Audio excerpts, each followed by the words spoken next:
Hello and welcome to the first episode of Craig Biddle Live. Thank you for joining me. I think this series is going to be a lot of fun. I'm looking forward to it, and I hope you get something out of it. Our world today is suffering from a lack of principle. At the highest levels of political office in the United States, respect for honesty and facts is just absent.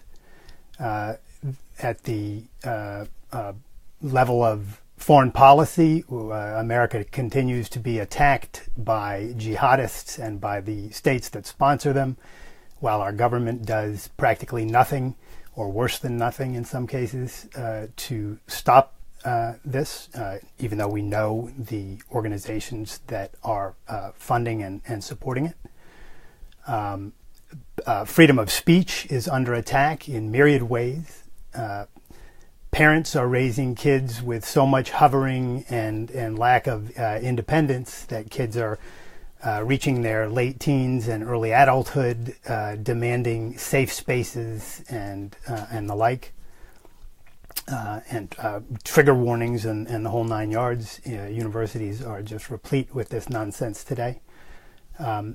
There's just a dearth of respect for principles, and I regard the ails that we're experiencing today as a consequence of not only a lack of respect for principles, but a lack of understanding of what principles are and what it means to think in terms of principles.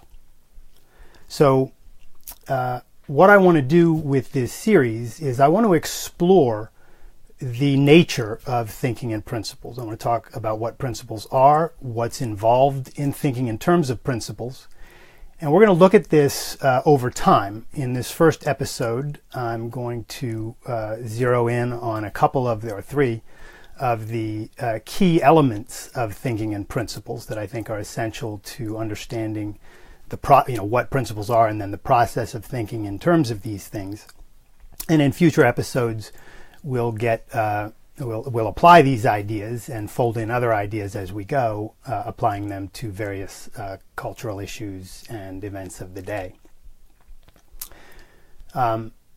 So I want to first just say a few words about the idea of thinking in principles. I borrowed this phrase from Ayn Rand, who was first to use it to my knowledge. She used the phrase to identify her method of thinking, her approach to thinking about philosophy and ideas in general.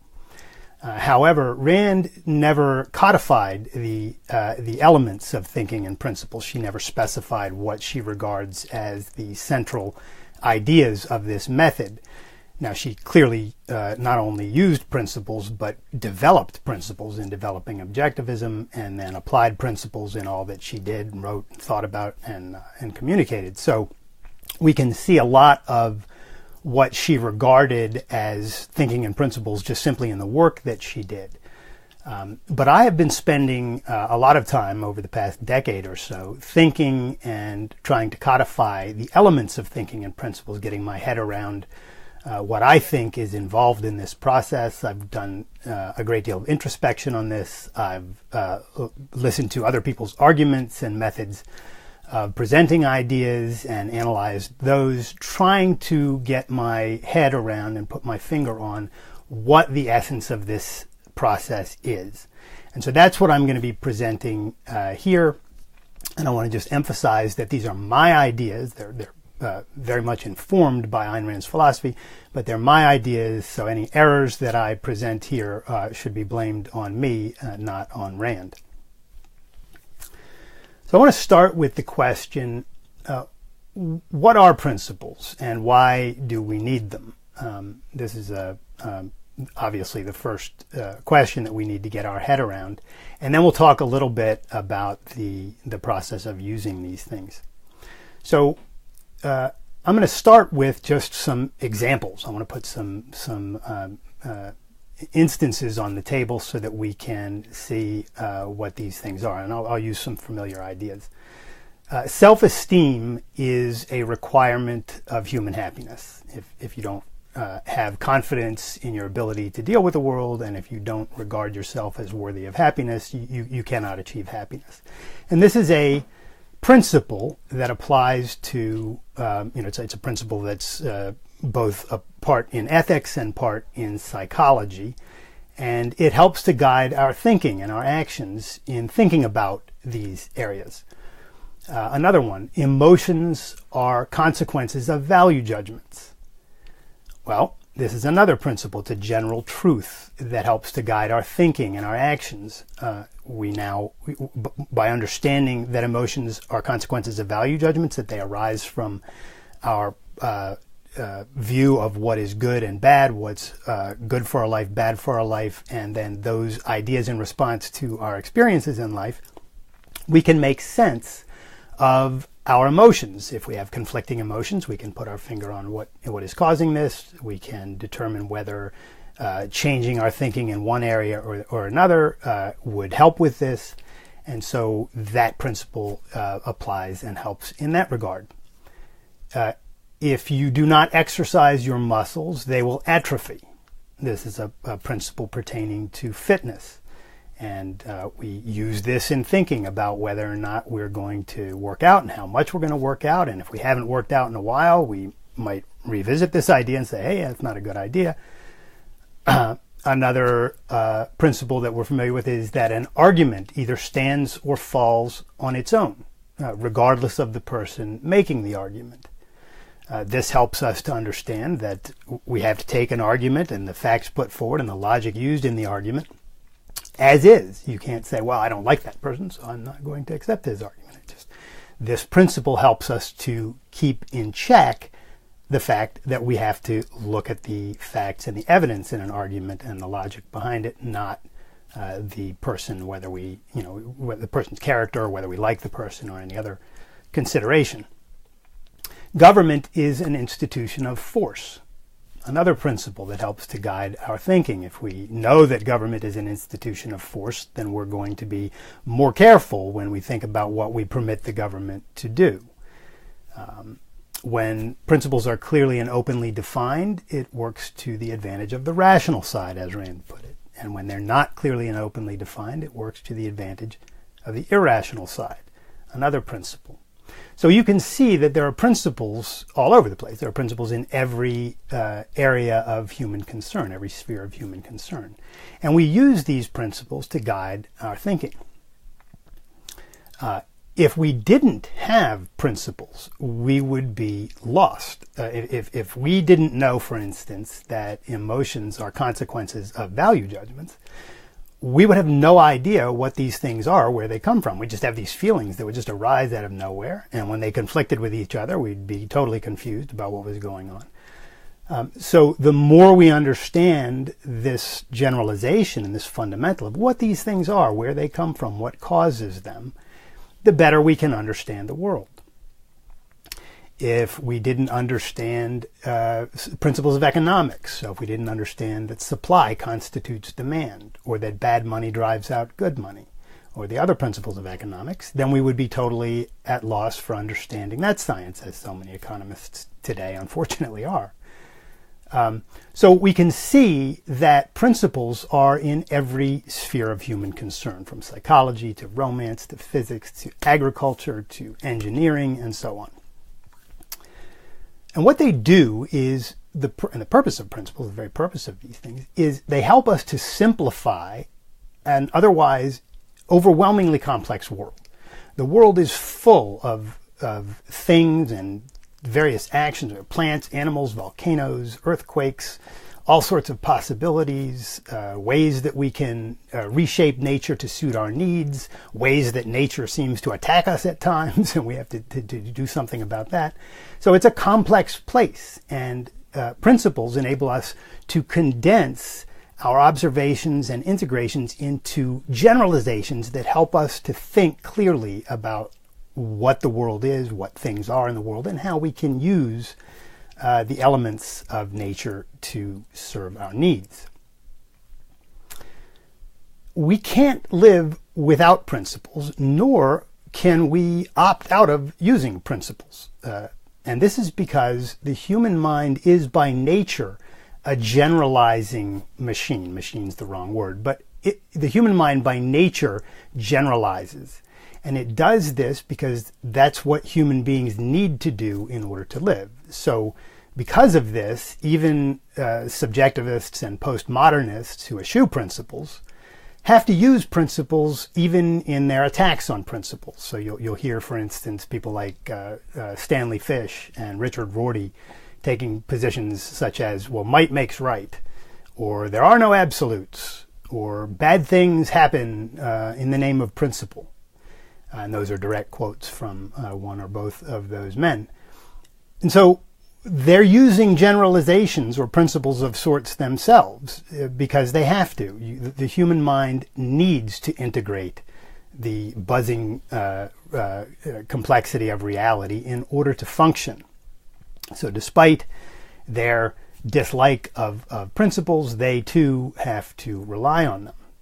And take that last principle that the subjectivists, the postmodernists at least, emit sometimes, that bad things are done in the name of principle. Well, this is certainly true.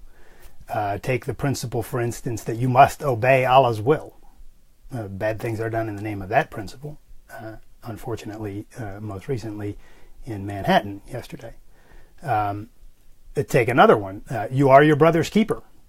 Or its secular equivalent, from each according to his ability, to each according to his needs.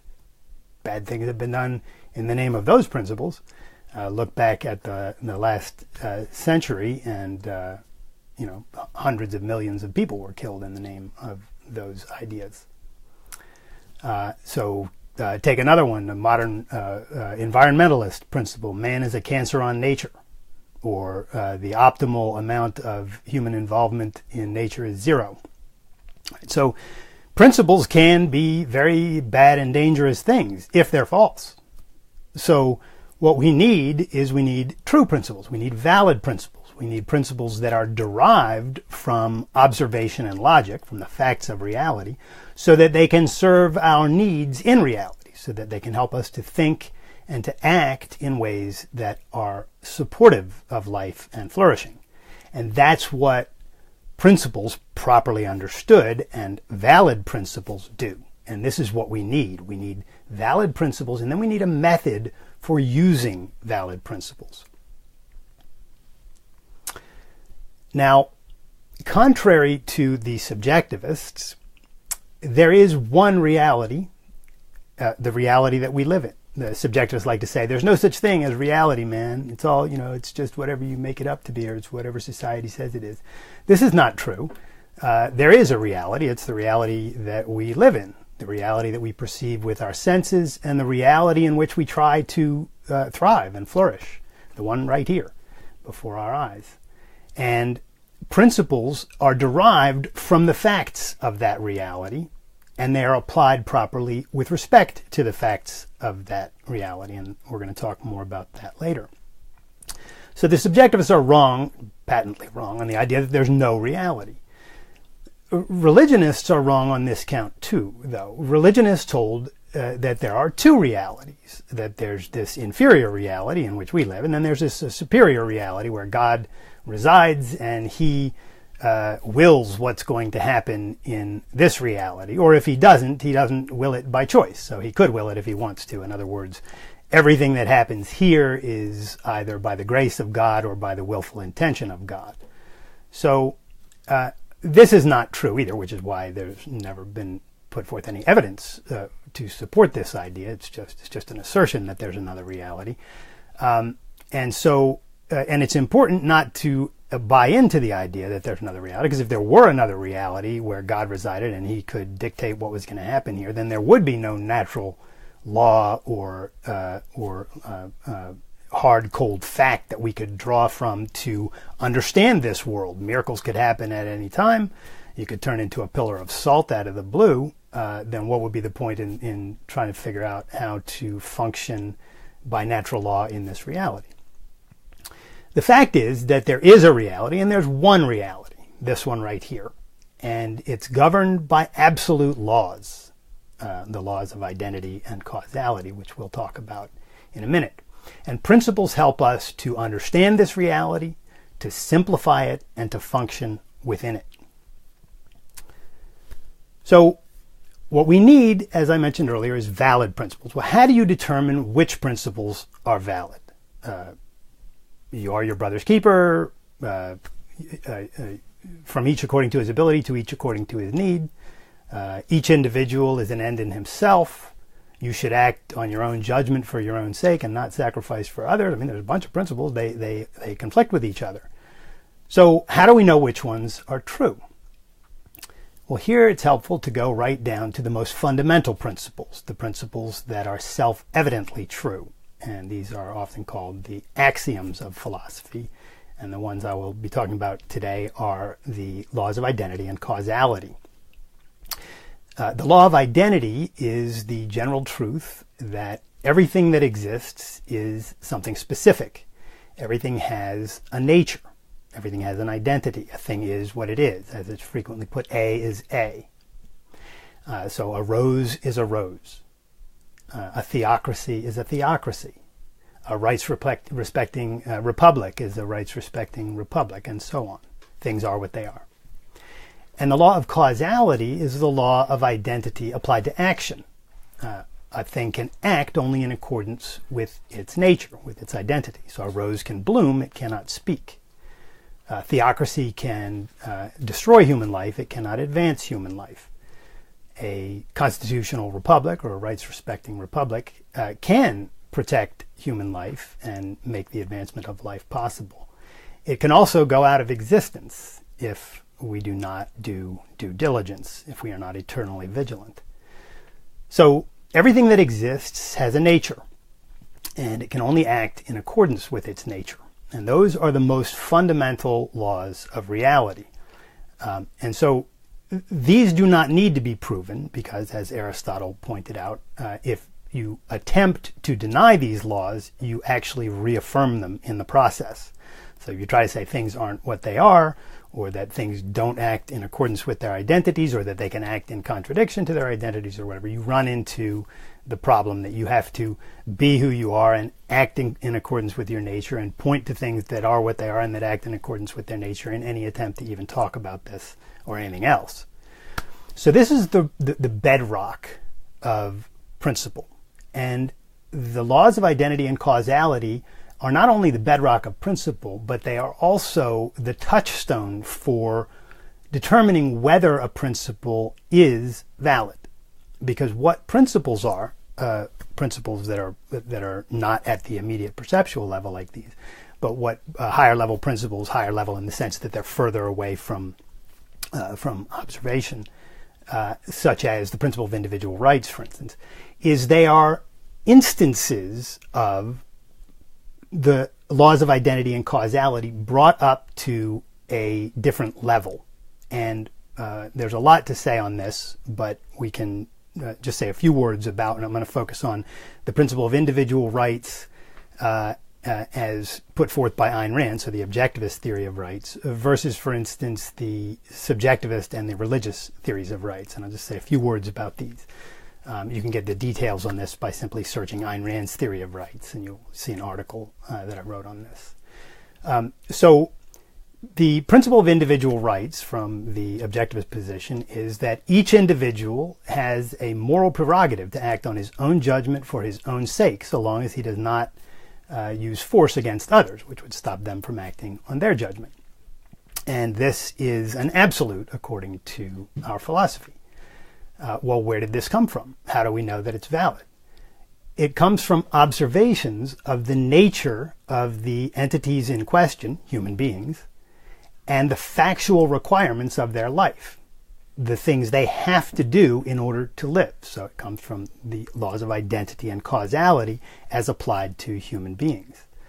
And there's a long chain of reasoning that brings you up to this. It includes a lot of principles in both metaphysics, some in epistemology, and some in ethics. But it is a demonstrably true principle. It is grounded in the principles of identity and causality.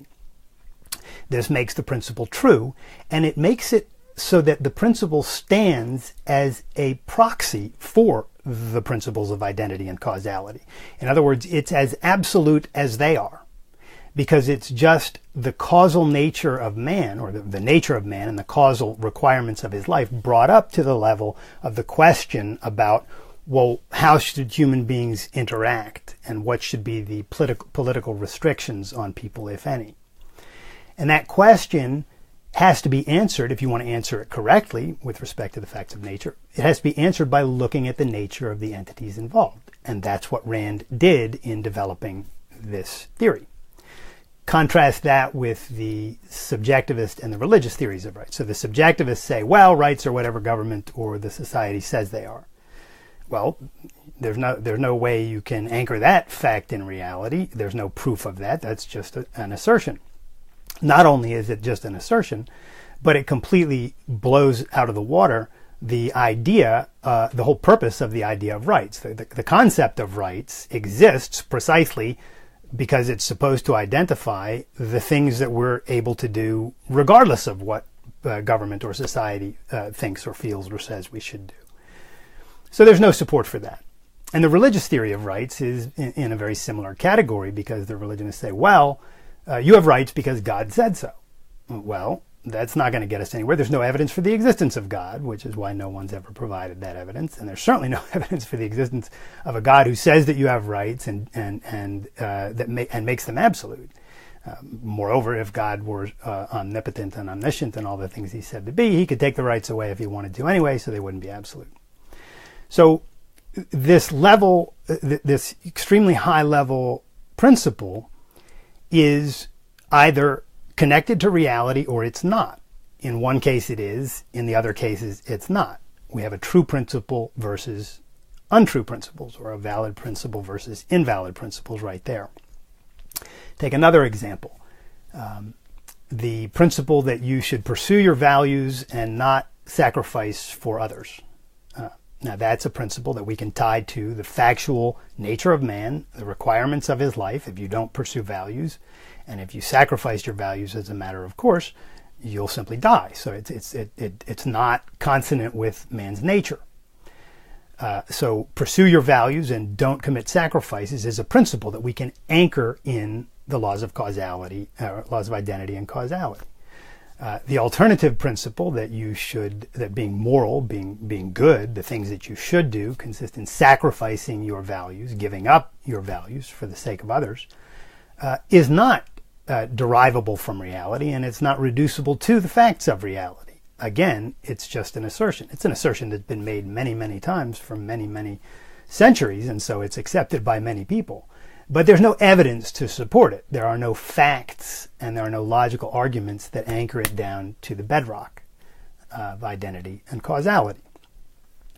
And this is the way that principles work. There are basic fundamental principles that are bedrock, and then there are other principles that we need in various spheres and areas of life that either are connected to that bedrock or they're not. If they are connected, then they're valid, and then the question becomes, how do we apply them, which is another question. And if they're not valid, then we shouldn't be embracing them and using them as guides to thinking and acting. So now the question is, if we've got valid principles, assuming that we have valid principles, whether they're psychology or parenting or ethics or politics, whatever the area may be, how do we apply principles properly? And here, this is a huge subject. This whole thing is a huge subject, and I'm just cherry picking some things that I think are essential to get off the ground with this. But I want to introduce an idea here that I think is very helpful. We've already talked about the laws of identity and causality, and I want to bring in now the law of excluded middle. The law of excluded middle is a corollary of the law of identity, whereas the law of identity says A is A, or its negative counterpart, the law of non-contradiction, says a thing cannot be A and non-A at the same time and in the same respect. The law of excluded middle says that a thing is either A or non-A. So, for instance, a rose, or a thing, I should say, a thing is either a rose or it's not a rose. A government is either a theocracy or it's not a theocracy. It's either a constitutional republic or it's not. Theory of rights is either grounded in reality or it's not, right? So the law of excluded middle is an either or principle. And in applying principles, it can be extremely helpful. I'm going to introduce a diagram here. I don't want to use a lot of diagrams on these because these are going to be converted to podcasts as well. So I'm going to try to keep this simple, but I think this will be helpful to hold up for just a second. So I regard this diagram as helpful in thinking about the application of principles. What you see here is you see principle on one side, and then law of excluded middle, and then non-principle with a slope. So just bear that image in mind as I talk about this further. I regard a principle as a plateau that terminates at a slope. And the terminus is the law of excluded middle. So you have a principle, and then you have violations of that principle. And there's no middle ground. You either are upholding a principle, or an institution is upholding a principle, or the principle is being fully recognized, whatever the case may be, versus instances of violations of that principle. And we're going to put some concretes on the table here to talk about this so you'll understand where I'm coming from. So since we've got rights on the table already, let's take that first. So a government, in my view, and from the objectivist perspective, a government properly has one responsibility, and that is to protect the rights of its citizens. So we put that on the plateau, a government that protects the rights of its citizens and does not violate their rights. So that's all it does, and it does it well. Versus governments that violate the rights of citizens to some extent. So if you think about actual governments in today's world, we would maybe put unfortunately, no governments belong on the plateau today, but you would put Norway and the United States and Canada somewhere toward the top of the slope. Substantially further down, you'd find China and Iran, and substantially further down from that, you'd find North Korea. Okay, so you can see how this works. You've got a principle, which is the plateau, the way that things should be, and then you have a terminus, which is the beginning of the violations of that principle, and that's where the degrees are. The principle is absolute, the degrees are real, and the degrees matter. And this is, I think, a very helpful way to think about principles. It's not the case that it's either or and all violations of principle are equally problematic. It is true that all violations of principles are problematic and that they're wrong, but it's not true that they're all equally problematic. And we'll talk more about that in a minute. But let's put another example on the table here. So let's put the principle of non-sacrifice. So if you're an egoist and you've committed to upholding the principle of non-sacrifice as a matter of course in life, all right, so I understand we're running toward a half hour here. Or is that 20 minutes? No, just 2 minutes left. Okay.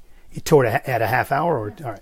So I'm going to go a little longer today on this first episode because I think it's necessary to sort of get the ball off the ground, or get the event off the ground, so to speak. So bear with me for maybe 5 extra minutes today, and then otherwise I'll try to keep these much shorter.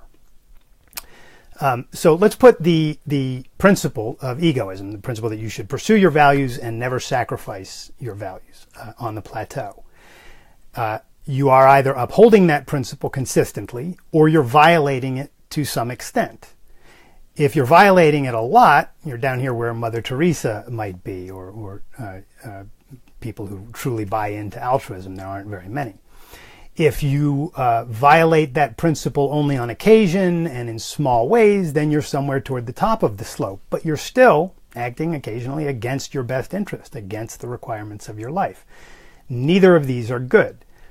And it's helpful, I think, to think about that the principle is the moral high ground, if you will, and that these are variations of and degrees of the moral low ground. Take another one. And I think this will be most clarifying. The principle of honesty. The principle of honesty is the recognition of the fact that there's no point in attempting to fake reality, because reality is an absolute. So if you try to pretend that facts are other than they are, unless you're doing so for fictional purposes or whatever, it's not going to benefit you. It's going to harm you ultimately. So the principle of honesty says don't do that. Refuse to fake reality. And the virtue of honesty is precisely that. It's the refusal to fake reality.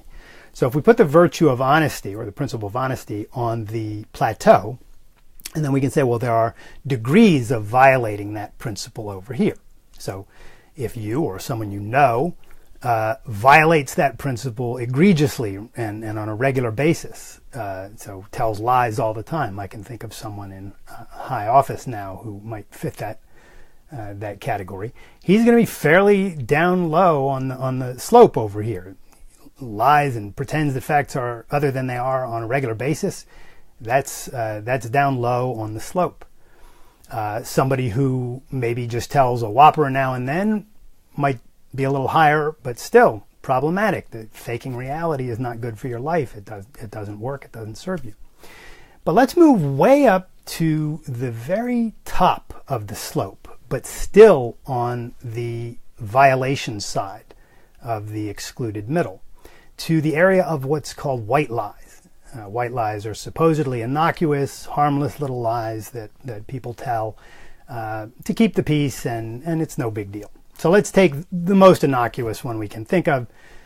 Your wife or your spouse or your boyfriend or girlfriend cooks you a meal, new recipe, and asks you whether you like it. And you don't.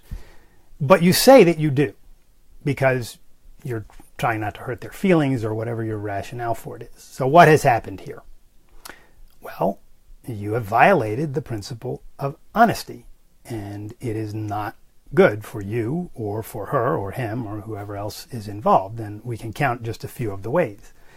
So you've said something that's not true. So you've separated your professed position from your actual position. Your mind is now not integrated. You've also separated the emotions of your lover from the facts of reality. Because let's say that she feels good that you love her new meal or that you like her new meal. And so now she's has this feeling of pleasure or satisfaction from that. But that emotion is based on a falsehood that you interjected into this situation. So what you've done is you've separated her emotions from reality and your assertions from reality. You've also established the go-ahead for further violations of the principle of honesty, because you've already stepped over the line. You've stepped onto the slope. You've established that it's okay to fake reality sometimes.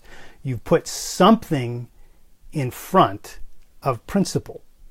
You put your feelings in front of principle. And so you no longer are in the moral high ground. You are somewhere on the slope. Now, it's not true that you'll necessarily end up at the bottom of the slope. Some people tell white lies and they just hover around up here. But what happens is they mess up their relationships, they mess up their thinking, and there is nothing in principle to stop them from moving further down the slope, because they've established that the principle doesn't matter to them. So I hope this is helpful to you. It was very helpful to me when I came up with this idea of the plateau and the slope and the excluded middle. And I think that in applying principles, once you have induced a principle and you know that it's true, and we'll talk about induction another day, by the way, once you have induced a principle or validated it by a process of reduction to the facts of reality, to the laws of identity and causality, or the nature of things, then applying that principle involves recognizing that the principle is an absolute and recognizing that all violations of that principle are wrong. They're wrong because they're actions against the nature of things. They're actions that are untrue to the establishment of the principle that you've got, and they're actions that will actually cause harm in life and can lead to further harms. So that's a fairly simple diagram for a fairly complex idea. Hopefully you'll find that helpful, and we'll talk more about the plateau and the slope explicitly when we talk about other issues in the future. So real quick summary of our thoughts today. Principles are generalizations that guide our thought and action so that we can live and thrive in reality. They help us to simplify an otherwise extremely complex world by integrating truths into generalizations that can guide our thinking. And they're inescapable. The human mind functions in terms of generalizations, whether somebody recognizes the fact or not. So hence the subjectivists have to use principles.